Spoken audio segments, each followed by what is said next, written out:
Hey everybody, today we want to talk about senior horses and positive reinforcement. So for those of you guys who have senior horses that you're interested in exploring positive reinforcement with, or maybe you already are, or if you have that question that I've gotten a lot of times, I get it quite often, which is, can an old dog learn new tricks? Can an old horse learn new tricks? Can you work with a horse? Can you introduce them to whole new training techniques and training methodology and just a whole new way of working with them, even after they've had so many years of experience?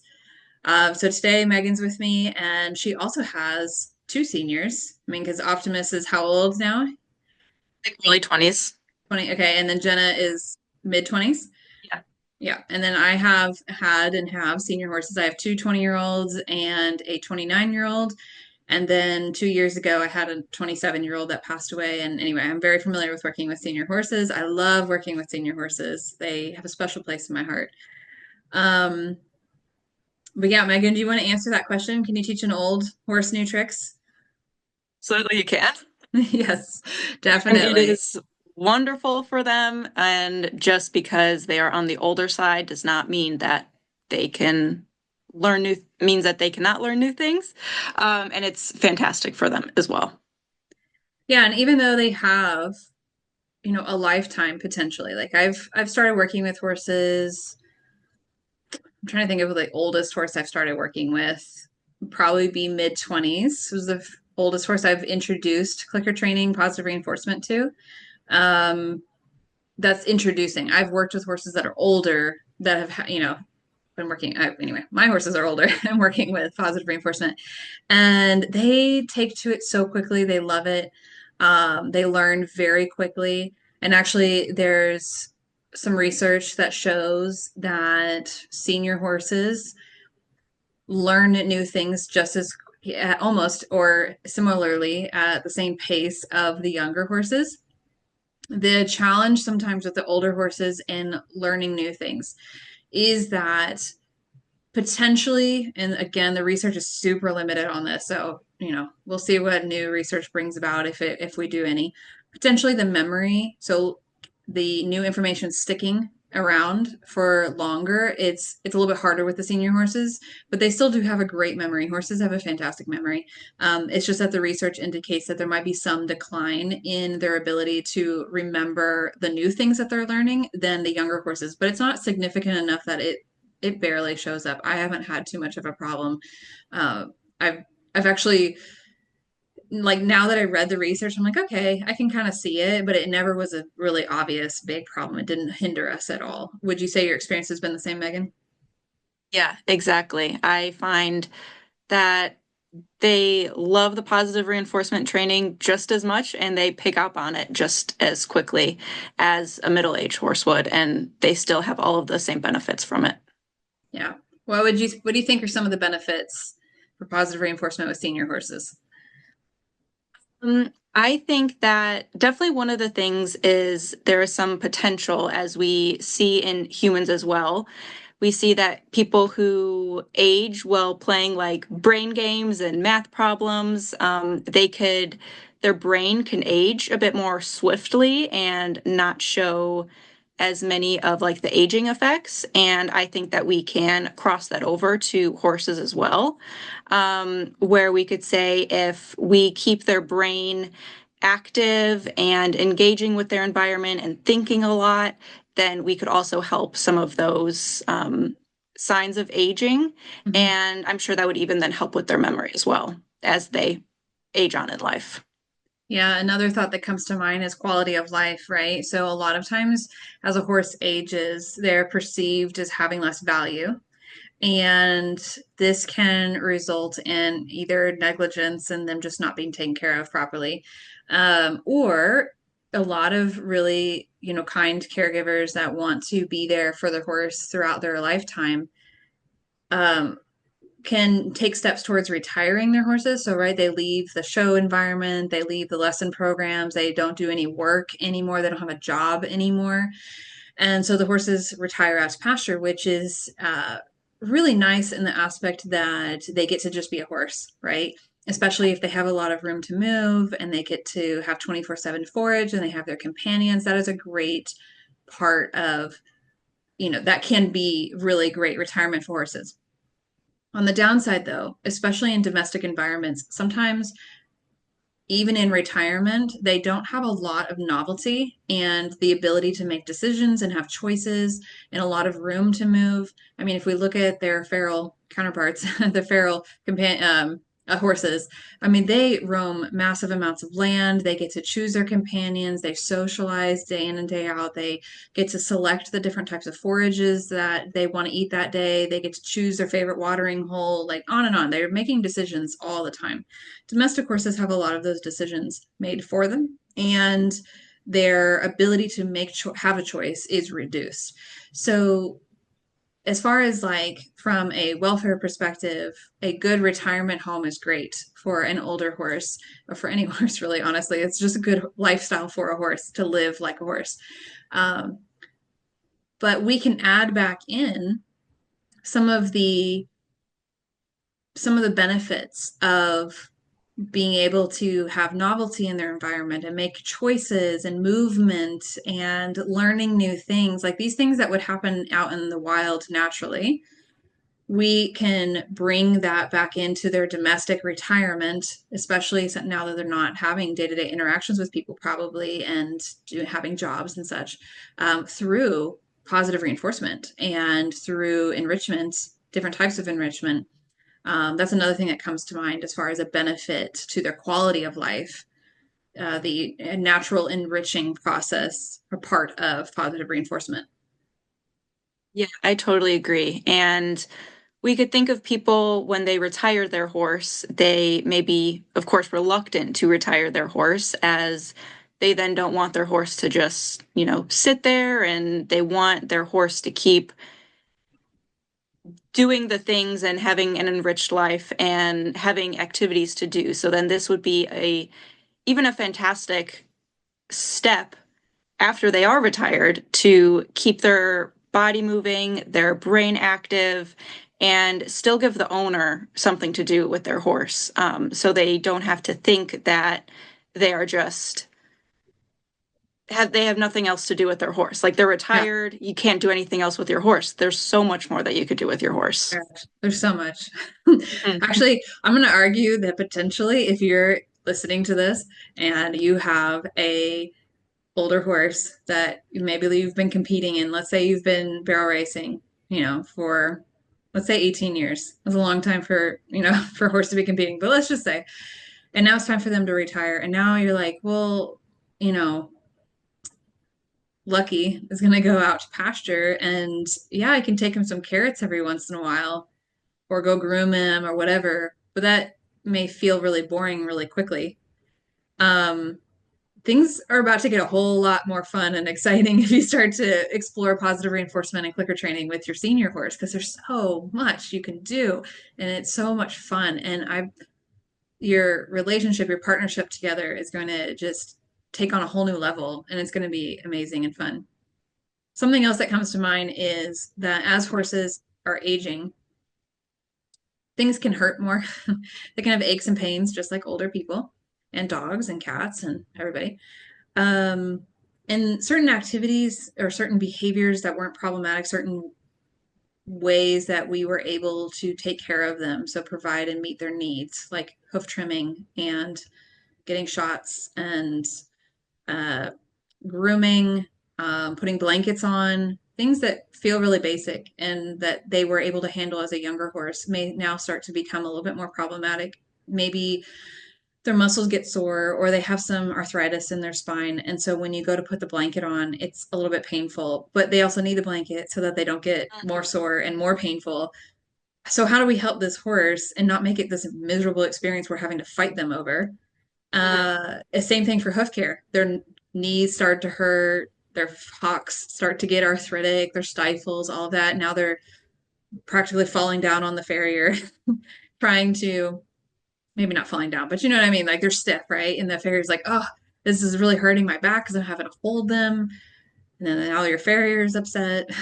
um, cooperative care is a type of training that we do with positive reinforcement where we teach the horse to be active participants and active participants that are choosing to be there and doing the behaviors, and it gives them more control over outcomes, over the behavior, over when things happen and when they stop. And so we're able to open up this new level of dialogue that can make things like blanketing, hoof care, vet care, all these things, grooming, much more enjoyable for both them and us, even if it is a little bit painful. You'll be amazed at how powerful cooperative care training could be for horses. So that's another benefit that comes to mind for senior horses.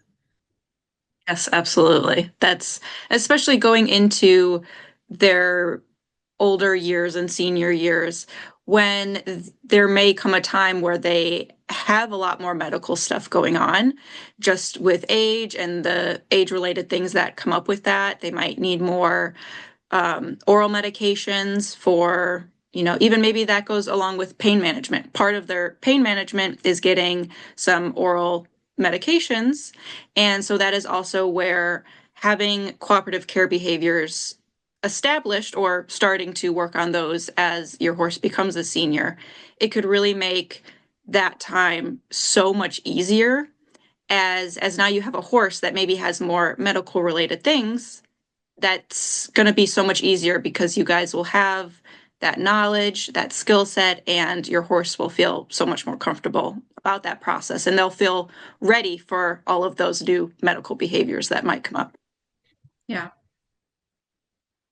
Yeah. Another area would be fitness and keeping them moving. So even if your horse is out, turned out 24/7, again, going back to how it's, they were designed to travel for miles and miles every day. Even a horse on a large pasture doesn't travel that much. They do not get that much movement. And when a horse sits around and becomes sedentary, or even just lightly moving around and not moving around as much, they age very quickly. Their joints age very quickly. And as everybody, well, not, I don't know about everybody, but it's very common understanding that arthritis particularly really benefits from movement and just keeping things moving. But movement also is painful when you're aging and you have things like arthritis or other conditions. So we take this into consideration. Okay, they need to move to stay healthy and young, and but movement is painful. And then we consider how we traditionally make horses move. We add in an aversive, so pressure, and then we take it away, release, which is, that's fine. But it doesn't give the horse a reason to want to do the exercise. It's just one more reason why it's not fun to exercise, right? It's already painful. And now you're adding pressure. You're making me move. I don't want to.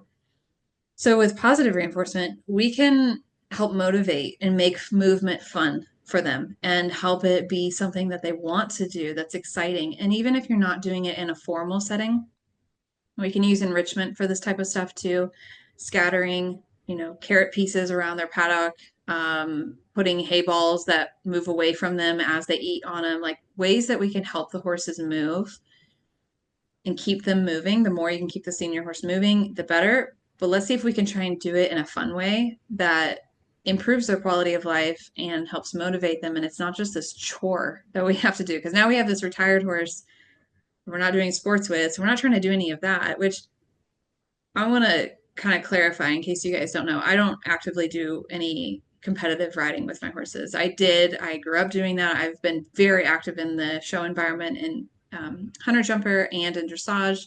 I'm very familiar with all that. Personally, for me, a lot of my horses are non-ridden. A horse's value is not based off of their rideability. However, I understand that a lot of people do. They are still very active in the competitive communities, and they have their competition horse, and then that horse retires and goes out to pasture, and we get another horse, and that's kind of the cycle that happens.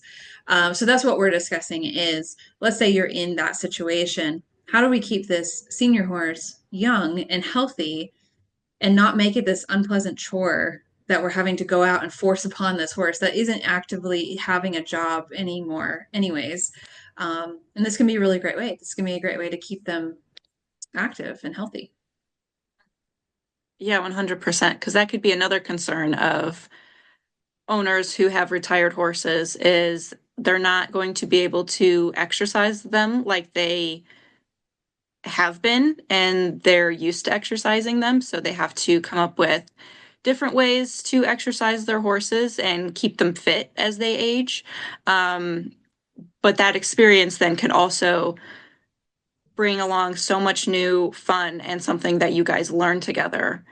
And then you could find that your horse really enjoys this new form of exercise, and then you guys can ride along with that and still work on keeping your horse fit as they age.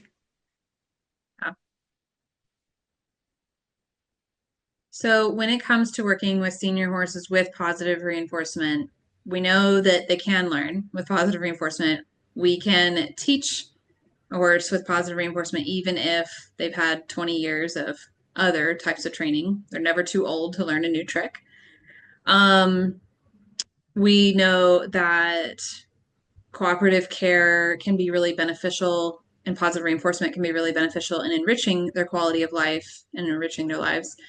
Can be helpful for exercise, be helpful for maintenance, medical stuff.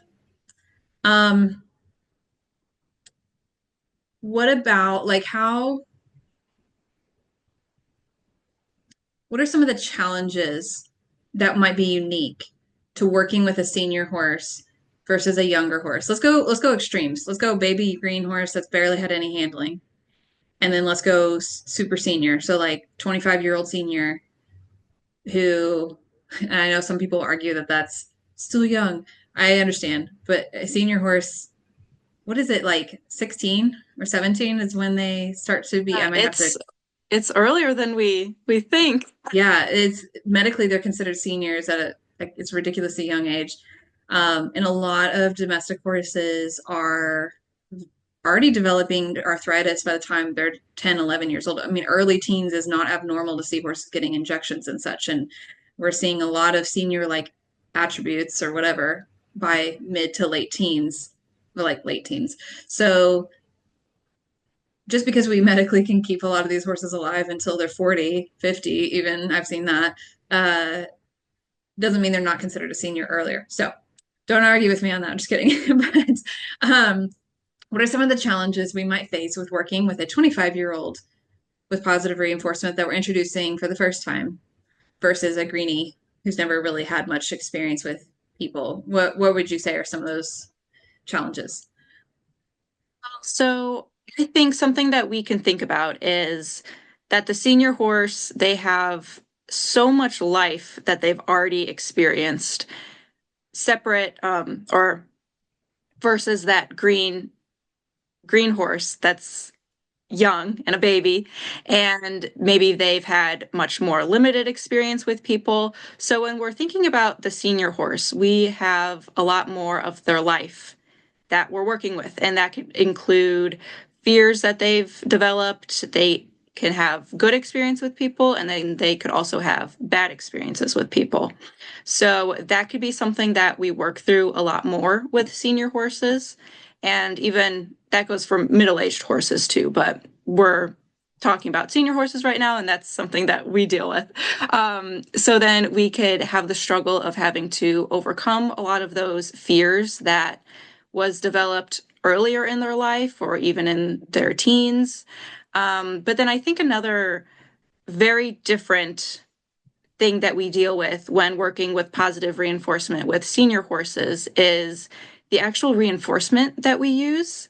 Because it's still hay, we still are using forage as our main type of reinforcement. But when we have senior horses who very commonly have dental issues, or if not yet, we want to preserve those teeth for as long as we can. So one thing that's very different between a young horse, middle-aged horse, and a senior horse is the reinforcement that we use. And it's still hay pellets, but senior horses often really benefit from having soaked hay pellets or even damp, so it's a bit easier to chew. But then we could go all the way to soaked hay pellets where it's very easy for them to chew. We're not causing any risk of them not being able to chew or even pain from chewing. Mhm. So with senior horses, we're using a lot of soaked hay pellets instead of dry hay pellets or even loose hay. Yeah. Even with some seniors, I'll use a wet down, damp, chopped hay. So it's not like a full stem hay, it's like a short stuff, and I make it wet. You could use it not wet if they have some teeth to grind, but sometimes the wet part can add and can help. Um, I think another struggle with the senior horses versus potentially a younger horse is we're probably dealing with a lot more aches and pains and physical limitations here. And there's different things that have happened to them over the years, wear and tear. It could be, I had one senior horse where by the time he got to me, poor guy, he had multiple remodeled ribs, like he had broken 3 or 4 ribs, and most of his spine was fused in his back, and he had a partially dislocated jaw. He was 3 fractured molars. His TMJs were like totally shot. He had a bunch of stuff going on in his neck. He had a really bad injury to his right front. He was a mess. He had been through the ringer almost quite literally, and they had auctioned him off. And anyway, I'll spare you his whole sob story, but he retired with me and he lived a good, happy life. Um, but these physical things that he came to me with, his story that was on his body, in his body, I had to work around it to some extent. So we always, even though when he was younger, like 18, we were using soft food. And there were certain behaviors that I didn't necessarily focus on or train very much. For example, we didn't do a whole lot of leading and like movement based stuff because I really wanted him to be fully like if he decided to move, he could move, but I didn't want to have any type of external thing that I'm encouraging him to move too much because I wanted to be his choice. So we did do some movement, but not a lot. Like we didn't do a lot of trotting, cantering. We just mostly stuck to the walk. Um, let's see, what else did we do? I didn't do a lot of bending and flexing type stuff, so I didn't teach him to do hard bends left or right because of what was going on in his neck. I also used wet food because his saliva production was odd because of his whole TMJ jaw situation, and so he didn't produce saliva normally. And so wet food was much better for him in that case. And of course, the fractured teeth and all that. We were trying to preserve the rest of his teeth, and he had these huge waves. It was bad. And we kept hoof handling to a minimum. We did our cooperative training and made it as good as possible, but we didn't like practice hoof handling day in and day out kind of thing. And I'm trying to think of some other behaviors that I would do with a younger horse. I mean, of course, I didn't start him under saddle or do anything like that, but there's just some limitations when we look at a body who has a long story, big story, and has been through a lot.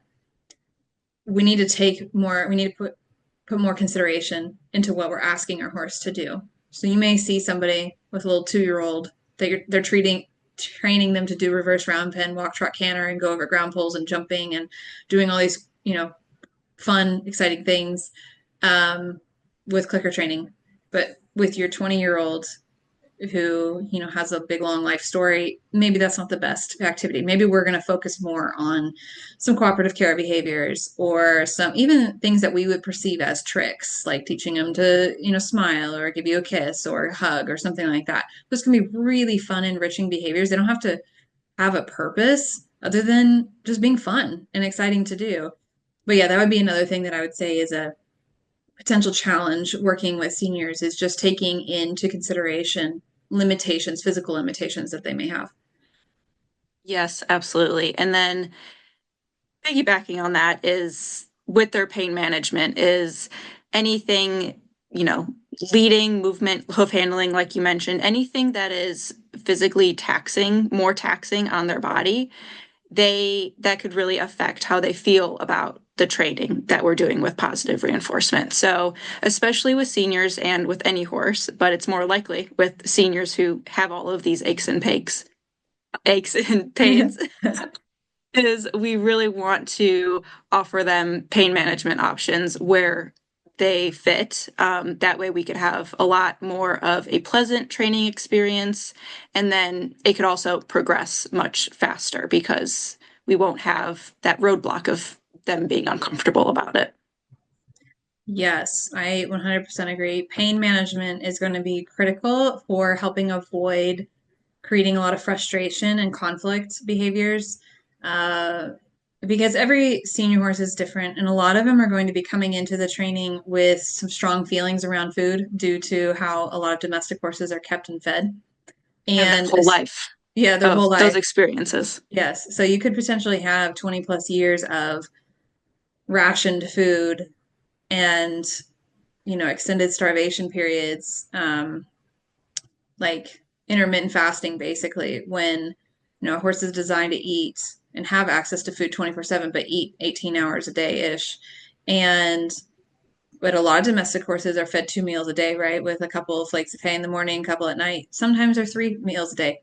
That's better than two, but still not meeting those needs, right? So we come into training with food potentially with 20 years or more or whatever, however many years of food is scarce, food is scarce, food is scarce, food is scarce, and they have this strong scarcity mindset. This goes back to the idea of that we've just got a whole bunch of experiences coming to the table. So they have that reinforcement history, they have that learning history. It's coming to the table, and then you start to involve food in it. And if they have a scarcity mindset around food, and then on top of it, we've got they're dealing with some pain, we can easily, on accident, unintentionally create a lot of frustration and a lot of confusion.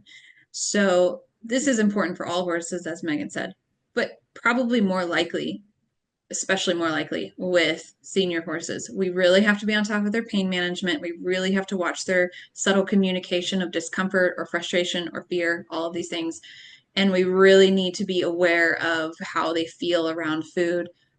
And that all is going to look like being very intentional and mindful and structured about the training sessions with food involved, so that we don't create problems and actually accidentally make this an unpleasant experience for everybody when we're trying to make it a fun, pleasant experience for everybody to enrich their life.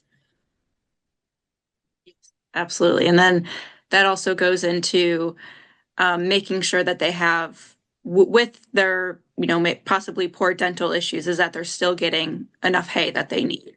That could either be, like you said, dampened chaff that they could chew easily, more soaked pellets, but nonetheless, they still need that 24/7 access to forage to set them up for training session with food. Yep. And sometimes it's not possible if we're going to be working around limitations. For example, I have a 29-year-old horse that doesn't have any molars and she can't eat grass, doesn't eat hay. She'll like nibble on short stem hay, but doesn't really eat it. And most of it just gets spit back out. So she gets soaked hay pellets, Timothy and alfalfa, 3 to 4 times a day. And but I can't leave it out all the time because I want her to live with her herd mates. So, it's either living by herself and then she can have 24/7 access, but then she's by herself, or making sure she has her companions and freedom to move around, etc. And I just offer her soaked pellets as many times a day as I can. Um, Pros and cons to both, of course. They're not ideal. Neither of them are ideal.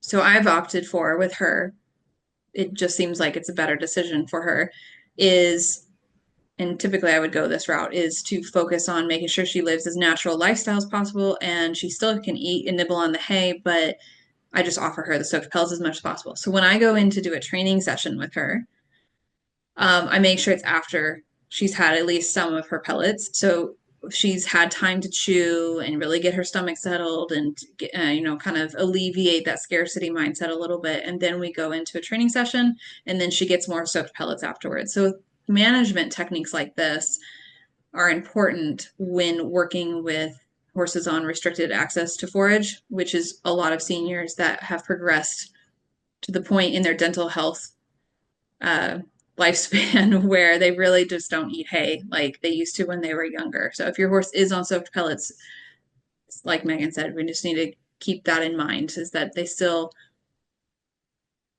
need to have as much access as possible to be able to have a healthy relationship with food that we can then use in training. What would you say, Megan, are some of your favorite behaviors to teach a senior horse? Like, let's say tomorrow you adopted a new senior horse and they've had time to settle in. Let's say it was like a month ago or 2 months ago, and they've had time to settle in. They're doing great. It's time to start your first training sessions. Um, you do some of your introductions of charging the clicker and creating the default behavior and getting those reinforcement behaviors established and making sure the horse understands where the reinforcement's coming from, et cetera, et cetera. We've done a couple of those sessions, and now you want to introduce a fun behavior. What would some of those be that what would you do with that horse? So I think everything with positive reinforcement is fun, of course. So I think some really helpful things would be, like I said, with cooperative care behaviors. And I think it could be whatever is most pressing. So like we said, if the horse has a lifetime of experiences and they're good for certain behaviors and not so good for others, we can start with those, especially in some climates. Blanketing is really important for senior horses. So having the horse really feel comfortable and participating in that experience is really helpful. Um, they can be really, it can be really helpful to do stuff like accepting oral syringes, facial care, eye care, mouth, opening the mouth, checking the teeth and the gums. But then in terms of like a quote, a true trick and fun behavior, I love anything from, a smile, pushing balls and hugs, all of whatever you think would be fun with your horse that can give you that bond with that horse like you had as if they were still, in work and you had that relationship with them. That's going to be your biggest your best bet. Yeah, for me, I agree with all of that, and I that's usually what I recommend is let's prioritize what's important, like to help with the quality of life for the horse and also your quality of life and trying to support this horse because if you've which probably if you're listening to this you do or are actively caring for a senior horse and it can be taxing, it can be really hard to support senior animals and so we can also look at this from the perspective of helping yourself out too. Like there's nothing wrong with thinking about it that way too. If doing blanketing cooperatively is gonna make your life easier, let's do it, because we need help. um, that being said, let's say your horse is super easy to take care of. Everything's chill. You just want something you can do with them for fun, to enrich their life. You're also not so sure about teaching tricks, or maybe you don't know what trick. Teach them to touch a target.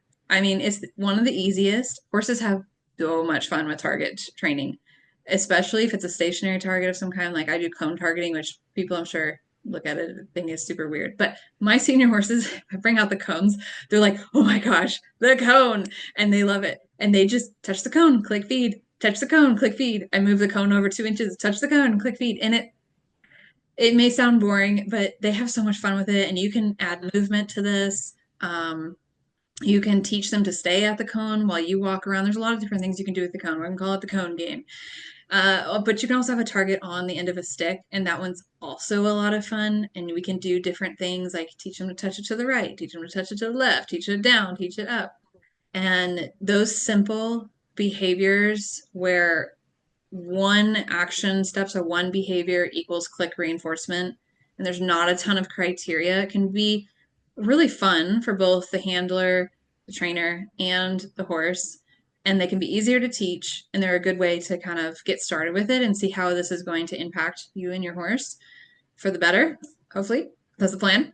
Um, but yeah, if you're also really not sure where to start, or maybe you have been working with your senior horse, but you're running into some problems. You don't know if it's pain related or if it's how you're doing the training, or you just have a lot of questions. You can also reach out to us.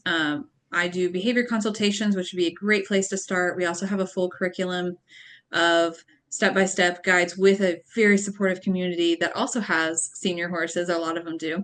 And we can all work together to help support you and your horse and make those senior years a really fun, enjoyable experience for both of you. and maybe even, your next senior horse too, and all the senior horses. We just want all the senior horses to have a great, great time, great life.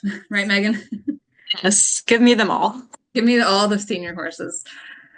All right, guys. Well, we're going to wrap up here. Thank you so much for joining us. And let us know if you have any follow-up questions or if you want to share your story with your senior horse.